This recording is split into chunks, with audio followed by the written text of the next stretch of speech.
Out of the ashes of the World Trade Center devastation rises the Freedom Tower, whose foundation, however, is shrouded in question.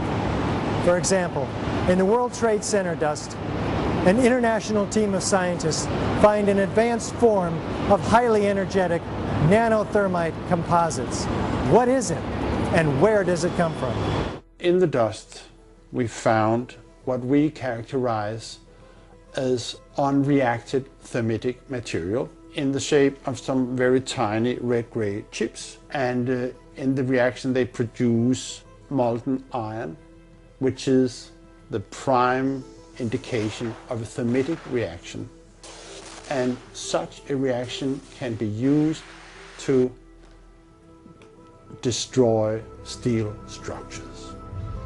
What we have found is a modern version of thermite, which we call nanothermite, which is produced in a different way. It is not just two powders being mixed.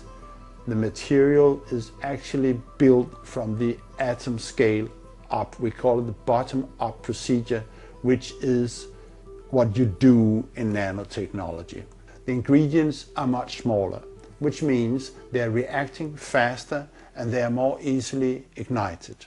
The primary elements in the red material are aluminum, iron oxide, as well as silicon and carbon.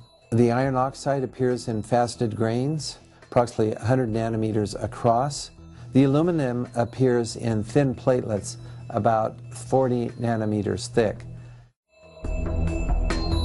This is discussed in our paper in the Open Chemical Physics Journal, published in April of 2009. So far, none of these papers have been refuted in the literature, the scientific literature. So that means they are unchallenged in the scientific sense. They stand as an indictment, really, of the official story of 9/11. We also took paint that came off of the WTC steel and looked at that in the SEM and did a compositional analysis of that and found that it was not similar to the red-gray chip or the red layer of the red-gray chips. This cannot be paint. Paint does not have these exotic properties. It's impossible. This is material that is of military use that really shouldn't be there.